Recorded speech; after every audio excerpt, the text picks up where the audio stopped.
This is Peter Laws in Norman, Oklahoma. On the air since 1987, you're tuned to the International Radio Report, 30 minutes of radio about radio every Sunday morning on CKUT 90.3 FM in Montreal and live streaming around the globe at ckut.ca.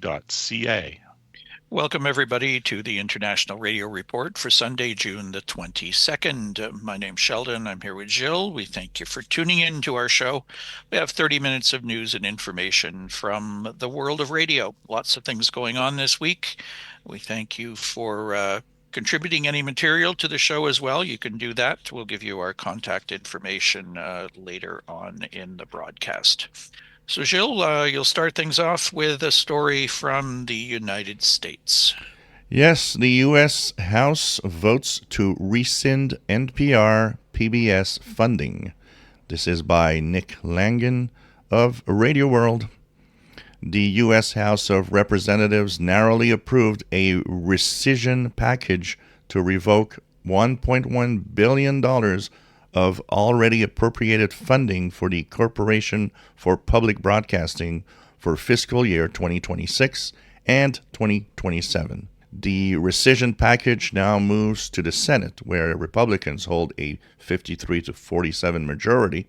As a result, for the first time since CPB was created, public media stations face a real threat to their source of federal funding. The vote was 214 to 212. The split was largely down party lines. 4 Republicans, Mark Amodei of Nevada, Brian Fitzpatrick of Pennsylvania, Nicole Miliotakis of New York, and Mike Turner of Ohio, joined 208 Democrats in voting against the bill. 4 Democrats and 2 Republicans did not vote, according to the report. The cuts are part of a package totaling $9.4 billion that was requested by the Office of Management of Budget. Of this, $8.3 billion is designated for foreign aid programs.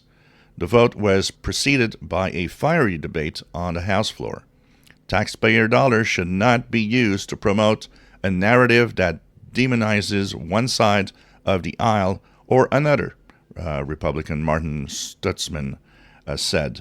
Yet, that is exactly what these media stations continue to do. House Minority Leader Hakeem Jeffries, a Democrat in New York, held up an Elle modal for effect, arguing that instead of debating legislation that is designed to make this country and our economy more affordable, PBS children's offerings were targeted. NPR and PBS are targeted here today precisely because they are so good at delivering the truth, says Representative Lloyd Doggett of Texas. Congress created CPB, a private nonprofit entity, in 1967. It handles federal funding for both PBS and NPR. President Lyndon B. Johnson signed the law making CPB the entity to oversee federal grants to more than 300 public television stations and more than 1,000 public radio stations.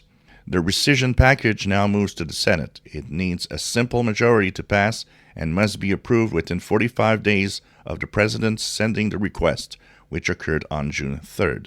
Cutting off federal funding to public media will not only damage local stations, it will be disruptive for millions of Americans who rely on it for news and information that helps them make decisions about their lives and participate in their communities, CPB President and CEO Patricia Arison said in a release. So this is not good news. If that funding goes away, these stations, these public broadcasters are going to have a hard time trying to compensate the loss of that money. They usually run various funding drives throughout the year, getting donations from listeners and viewers, many of them in small towns. You know, it's tough to find the money to balance up their budgets. This would go into effect for 2026 and 2027, so they'd be good for the rest of this year, but they'd already have to start planning what may be coming down the road for next year and the following year. So we'll be waiting on the final results of the vote. You know, it's kind of a shame when some of the people didn't vote. Yeah. It's on really important issues like this. But anyways, right now, things not looking good for NPR and PBS. Our next story, also from the United States, comes from Ben Johansen of Politico. United States scrambles to bring back VOA's Persian, which is also Farsi language service, amid the Iran-Israel conflict. Employees of Voice of America's Persian language service who were sidelined by the Trump administration have been hastily called back to duty as Iran and Israel exchanged missile strikes in a high-stakes Middle East conflict. The U.S. Agency for Global Media told employees placed on administrative leave to immediately return to their roles, providing counter-programming to Iranian state media as the conflict between the two nations escalated last Friday. According to an email seen by Politico and 3 people familiar with the situation. Effective immediately, you are recalled from administrative leave, said the email from USAGM's Human Resources Department. You are expected to report to your duty station immediately. There are 75 full-time employees with VOA's Persian wing, the language predominantly spoken in Iran, and it is believed most, if not all, have now been brought back after being put on administrative leave for 3 months. VOA's Persian service has been shut down as a part of President Donald Trump's March 15th executive order dismantling U.S.-backed global media, which included the Voice of America, among other outlets. Since the embattled network has been rattled with court orders and discussions of company-wide reductions in force, in the last several weeks, RIFs have begun going out to employees in small doses. Patty Widaworskara, one of the lead plaintiffs in VOA's lawsuit against the Trump administration, said this move is a perfect example of why the entirety of the Voice of America should be brought back. After months off the air, we've already lost a lot of audience and credibility, she said. They should bring us all back so we can respond to breaking news in all parts of the world. The abrupt decision to recall employees of the Persian service occurs as the conflict appears to be escalating following the overnight strike on Iran directed by Israeli Prime Minister Benjamin Netanyahu and the Iranian response. VOA would typically heavily rely on contractors for this coverage, but last month the administration terminated a large swath of them. It just shows how idiotic they are, consistent with this firing and rehiring pattern that has cost Americans who know how many millions of dollars, one VOA employee on administrative leave said, on condition of anonymity, to speak candidly. This is the real fraud, waste, and abuse. It is kind of contradictory to the service being totally claimed to be totally useless, puts out false information, is against the current administration, et cetera, get rid of it all and it won't make a difference. And then to turn around, it's almost hypocritical to turn around and call these people back and expect them to pick up like nothing had happened. Obviously, it's important, and someone has realized that and decided to go ahead and reinstate at least this one language service. I'm just not sure what the content is going to be, though, and nobody seems to really know that yet for sure as to what are the reporters going to be allowed to report, what's going to be given to them to report. That's kind of all up in the air at this point. Yeah, because one of the biggest problems here is by shutting down, you probably lost tons of contacts and people that are needed to create either news bulletins or have content on the air. So it's kind of hard to think that quickly putting back all of this up is going to really work. We did see in some reports that one of the areas targeted in Iran was the broadcasting center. Some TV stations, domestic stations, whatever, were apparently knocked off the air. People have been checking for the Voice of the Islamic Republic of Iran, the international service. It seems to be there, but in a much weakened state, it seems.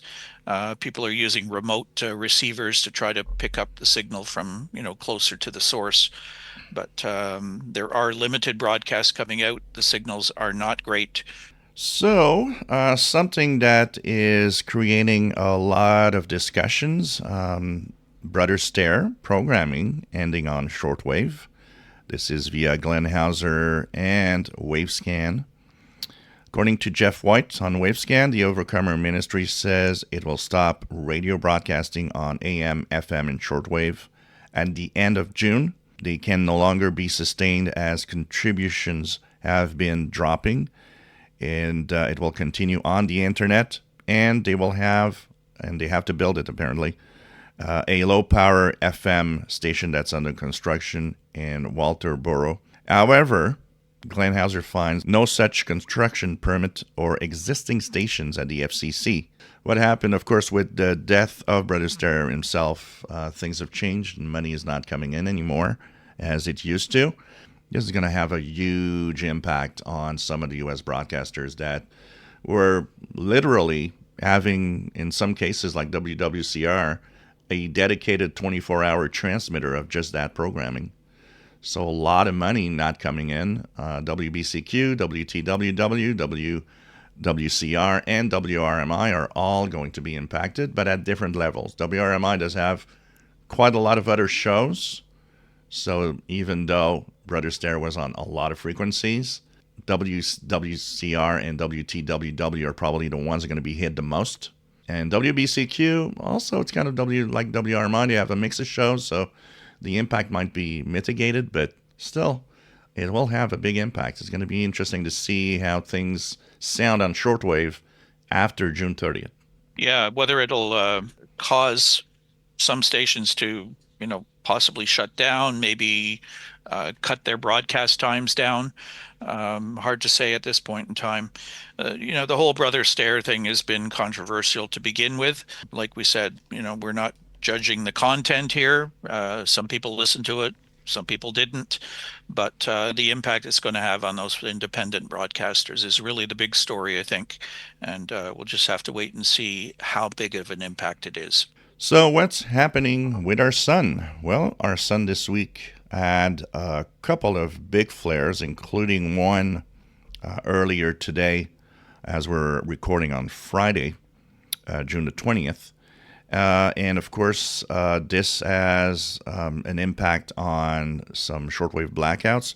The flares themselves, although really huge X flares, have not sent out big coronal mass ejections. So the impact is probably going to be mitigated because of that. But still, expect that if things degrade a little bit, it could be the arrival of some form of coronal mass ejection that will create unsettled conditions or even slight geomagnetic storming. We are officially, as today's Sunday now, in summer. The summer solstice happened on UT Saturday 21st. And of course, that means we're in summertime. Higher frequencies at night are really good in propagation. This week, things might quiet down as the sunspot 4114 that actually does the X flare will slowly rotate out of view. So we'll see if conditions quiet down a little more. The sunspot number 113, the solar flux 136. And hopefully conditions will be interesting this week. And check out the high frequencies. Very surprising. There's also sporadic E-skip that could happen. And the way to notice and to witness all of this is to turn on a radio and listen. Hi, I'm Mickey Delmage of Sherwood Park, Alberta. Hear the latest information from the world of radio, locally and internationally, each week on the International Radio Report on CKUT 90.3 FM in Montreal and online at ckut.ca. We have our odd story of the week, I think, next. This one got quite a bit of coverage around North America in particular. It's by Elle, Kehres of Radio World. Man jumps from WAMU WTOP radio tower after 3 days. A man who scaled a 320-foot broadcast tower in the nation's capital, Washington, on Tuesday, entering a 3-day-long standoff with local police, has reportedly died. The tower, located on the campus of American University in Washington, D.C., services WAMU 88.5 in the D.C. area, NPR's news station, and Hubbard Broadcasting's WTOP 103.5.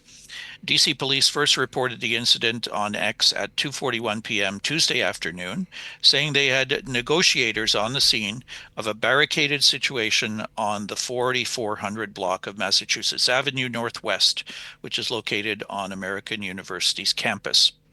American University owns WAMU's operating license. While police negotiations took place, WAMU said its radio signal was briefly affected. According to WAMU Chief Advancement Officer Leslie Van Sant, the station quickly powered down the tower to support the emergency response. Over the next few days, as the standoff continued, WAMU operated from its backup transmission facility in Virginia. Similarly, WTOP operated from its own backup facility in neighboring Maryland. A video on NBC4 Washington on Wednesday showed the unidentified man pacing atop the tower. The situation came to an end Friday morning when the man reportedly jumped from the tower. WAMU issued a statement which was shared with Radio World. Quote, on Tuesday afternoon, a person scaled the broadcast tower that services WAMU 88.5 and a number of other area broadcasters, said WAMU in its emailed statement. It is with deep sorrow that we share the situation at the tower resulted in the death of the individual, despite the tireless work of emergency services on the ground. We appreciate their efforts. American University student publication The Eagle said the man spent a total of 62 hours atop the broadcast tower, dying in what police described as an apparent suicide. So, we've seen stories of people scaling towers like this in the past, but it hasn't usually ended in suicide. Yeah. Maybe somebody up protesting something, but in this case, it must have been something a little more serious, I think. So, unfortunate situation, pretty sad. Yep. In our next news, Ghana's President Mahama pardons 64 radio stations recently ordered shut down by National Communications Authority. President John Dramani Mahama has called for the immediate restoration of broadcast services to 64 radio stations shut down by the National Communications Authority, the NCA, for regulatory breaches. In a directive to the Minister for Communications, Digital Technology and Innovation, President Mahama requested a collaboration between the ministry and the NCA to ensure the affected stations resume broadcasting without delay. This was contained in a release by the spokesperson to the President and Minister for Government Communications, Felix Kwache Ofosu, today, a few hours after NCA shut down the stations. The statement explained that President Mahama believes in the importance of balancing regulatory compliance with media freedom, hence requiring radio stations to shut down while awaiting regularization of their authorization could limit the space for expressing such freedoms. The release stressed that media outlets play a vital role in democratic societies and should be supported in fulfilling that role. To that end, the President has also directed the Minister to engage the NCA in setting a reasonable time frame within which the affected stations should regularize their authorization. The affected stations include Happy FM, Asas Radio, and Wontumi FM, all based in Accra. In a statement issued on Wednesday, June 12th, the NCA said the enforcement action targets stations that have failed to comply with key provisions of the Electronic Communications Regulations, specifically the Regulations 54 and 56, as well as the terms and conditions attached to their broadcasting authorization. The crackdown followed a directive from the Minister for Communication, Digital Technology and Innovation, instructing the NCA to apply appropriate sanctions after a recent audit revealed widespread non-compliance within the FM broadcasting sector. According to the NCA, the enforcement is being rolled out in phases, beginning with stations identified in the frequency audit report. So that, I guess, is good news to have all of these stations coming back and being pardoned, and hopefully things will go well there. And we have a breaking news that's very interesting. The Voice of Nigeria was posted by Alokesh Gupta and the Glenn Hauser IO group, So Voice of Nigeria plans antenna reactivation and a broader African broadcast. The Director General of the Voice of Nigeria has announced a strategic plan to reposition the station as a leading continental broadcaster, beginning with the reactivation of its rotating antenna to significantly enhance broadcast coverage across Africa. This announcement was made during a courtesy visit by the Deputy National President of the Nigeria Union of Journalists and at the Voice of Nigeria headquarters in Abuja. Malam Dasi outlined his vision to reposition Voice of Nigeria as a leading voice in Africa, highlighting plans to reactivate the Digital Radio Mondiale, DRM, shortwave transmitter, rotating antennas, the largest in Africa. Add 3 new languages to its broadcast lineup: Chinese, Mandarin, Bahasa Indonesia, and Portuguese, bringing the total to 11 languages. Recruiting freelance reporters across major cities in Africa. Create high-quality content that will showcase the rich cultural heritage of Nigeria and Africa.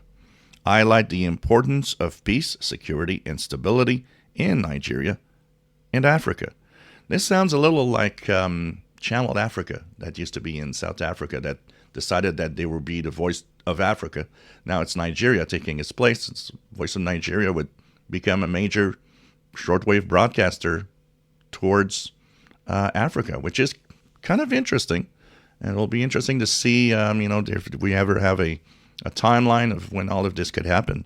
I think Nigeria is the most populous country in Africa. It looks like they're wanting to take a leading role as supplying news and information across the continent in multiple languages, something we don't hear much of anymore, of stations expanding a service like this and basically reactivating this one, which used to be quite a powerful voice. Oh, yeah. Disappeared for quite a while, then would pop in and out every once in a while, but this is very positive news. Let's hope it actually happens. Our next story, interesting little story, Factory of Happiness. Indonesia's first retirees radio station fights stigma faced by the elderly. This comes from Channel News Asia and Radio Info Asia. Eddie Coco, who had retired in 2014 at the age of 54, was puzzled. He says, "Once I got home after the meeting, I asked my wife, why are people afraid of retirement? I've been retired for years and I am fine," said the former editor-in-chief of an Indonesian radio station. The next day, he decided to brush the dust off some of his broadcast equipment at home and get back behind a microphone. He sent 5 of his friends the link to what he had broadcast online. Word quickly spread and the number of listeners grew within a few days. Eddie set up an internet radio station as a response to the anxiety some people feel about retirement. In just over 2 years, Radio Pensiunan, which means Retirees Radio, has attracted more than 302,000 listeners across Indonesia as the country's first and only internet radio station founded by retirees for retirees. The station aims to provide entertainment and information to encourage the Indonesian public, especially seniors, to think positively and contribute meaningfully to society. So that's a good news story to wrap up our major stories of the day today. Keep yourself busy. There are things you can do after you retire. It doesn't all end when your retirement starts. Many things that you can get involved in. So this is a very unique one and a positive one for sure. Yeah, definitely. A lot of people around me that I could see that retirement is a scary time for them. So this is good news and a good idea. So we have upcoming amateur radio DXPEDITIONS and special events. The big event coming up next weekend for amateur radio operators in North America is Field Day. The American Radio Relay League is holding Field Day from 1800 Zulu June 28th to 2100 Zulu June 29th. Field Day is Ham Radio's open house. Every June, more than 31,000 hams throughout North America set up temporary transmitting stations in public places to demonstrate ham radio's science, skill, and service to the community and to the nation. It combines public service, emergency preparedness, community outreach, and technical skills, all in a single event. Field Day has been an annual event since 1933 and remains the most popular event in ham radio. So the eligibility, Field Day is open to all amateurs in the areas covered by the ARRL and Radio Amateurs of Canada, field organizations, and countries within the IARU Region 2. DX stations residing in other regions may be contacted for credit and may submit entries as check logs.